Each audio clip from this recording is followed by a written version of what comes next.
Good evening, everyone. How's everyone doing? So, at the moment, it's summer here in New Zealand. It's really hot, but we're actually making a lot of progress with our cars, especially this Alfa.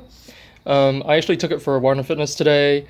It didn't actually get a warrant, not because of any mechanical issues, but because of some of the issues with registration. I might do a separate video about that because it's quite detailed and hard to explain. But the other thing that I wanted to really do was actually to tidy up some of the interior of this car, because it looks really good from a distance. I mean, the interior looks pretty mint, the seats look pretty good.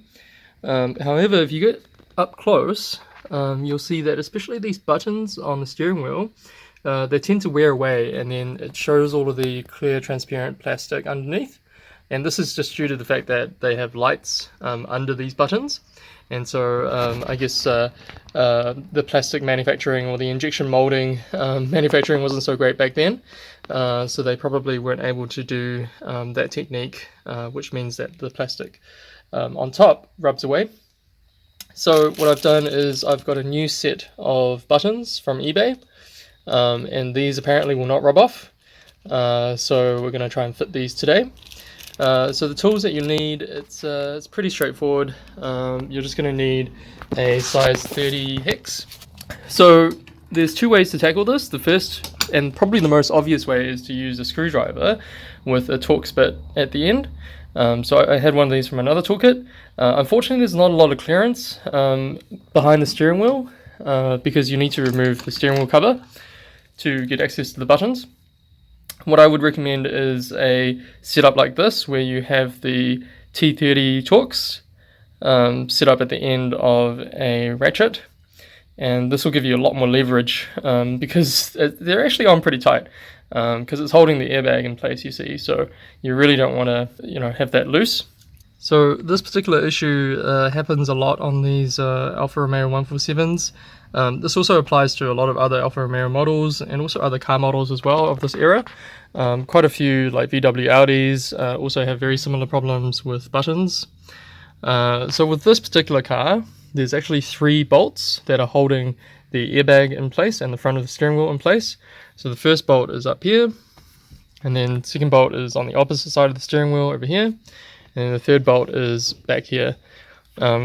So like I said, you really want to be using a ratchet with a Torx, a T30 Torx at the end, and that way you can actually get some leverage. I also recommend that you actually don't disconnect the battery, because if you read the guides online, you're supposed to disconnect the battery for 20 minutes to make sure that the airbag doesn't go off when you disconnect the airbag. I strongly recommend that you actually start this whole process and loosen all the bolts with the battery still connected, and that means you can start the car, move the steering wheel around to the correct position, because basically you'll find that the only place where you can get enough leverage and for your spanner or your ratchet to go into is at the very bottom here, where there's enough clearance to do that. So that's why I've got the steering wheel in this particular position. And so here at the bottom of the steering wheel, that's where you can get all the leverage. So you'll need to rotate the steering wheel to actually get to that position. So I would recommend that you don't disconnect the battery right at the beginning of this process. So what I've done is I've loosened up all the bolts. You can probably tell because this front is already coming off a little bit. And I've disconnected the battery. It's been about 20 minutes already, and I'm just going to finish off the whole process. So I'm going to loosen up these bolts at the back. And then I'll be back.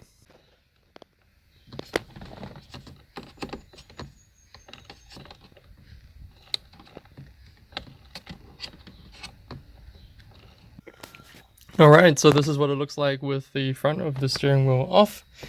You probably don't even need to disconnect the airbag at all, because you can just kind of rest it on the side of the steering wheel there.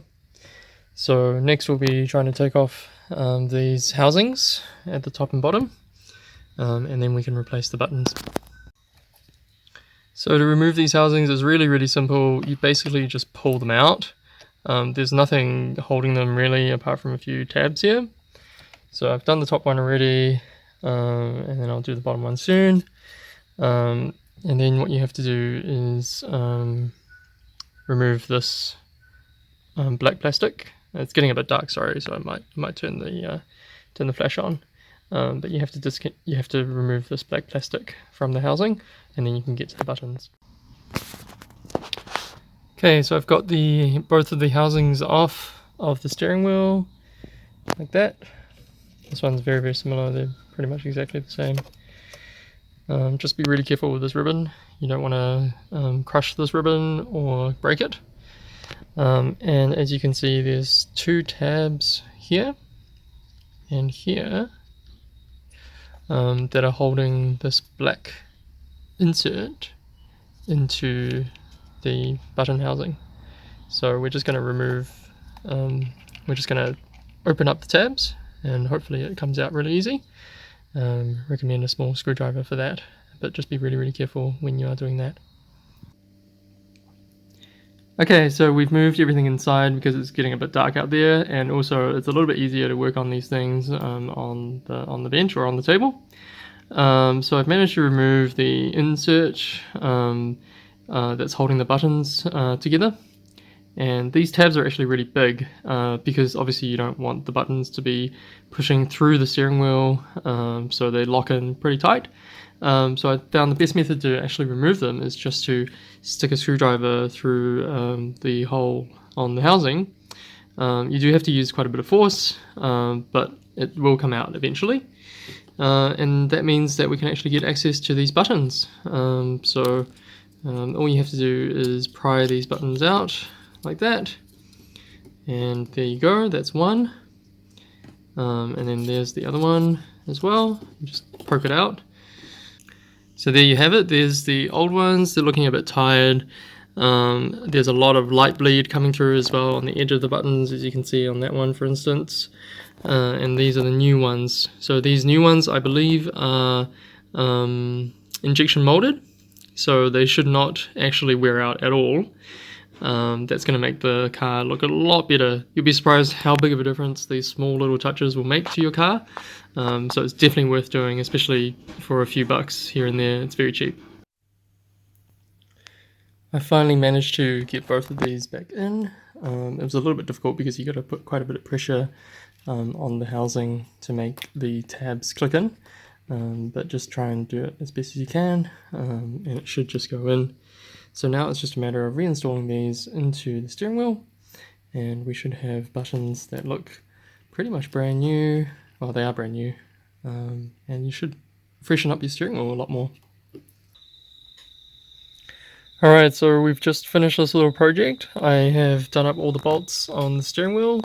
I'm not going to start the car at the moment, that's why the steering wheel's on an angle. So basically swapping the buttons makes it look pretty much the same as new again, which is fantastic. There's no more light bleed on the edges, and everything is looking really, really nice.